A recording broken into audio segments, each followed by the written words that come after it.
professionals. You and I met last month when I was covering a vigil for Saeed Fahad Hashmi. You were speaking there. For anyone who doesn't know, he's a 29-year-old Muslim American activist who's been held in solitary confinement for 2.5 years in a federal prison in Manhattan, awaiting trial. U.S. officials say that he contributed to or supported al-Qaeda.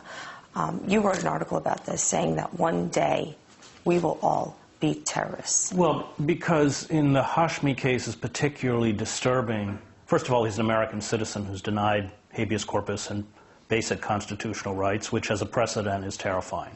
But secondly, what's particularly disturbing about the Hashmi case is that even the government doesn't charge that he was involved with terrorism or that he was planning an act of terrorism. He's going to be prosecuted for what he believes. And the prosecution is intending to bring in tape recordings of speeches that he gave as a student activist at Brooklyn College.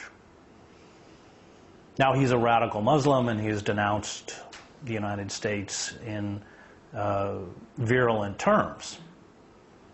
But he has not committed an act of terrorism, nor is there any indication, even on the part, even the government doesn't charge him with planning an act of terrorism.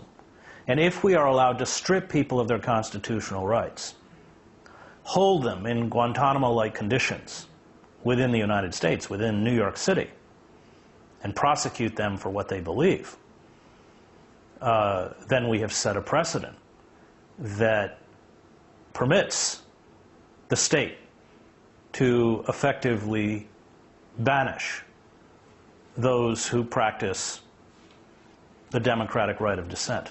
Thank you very much.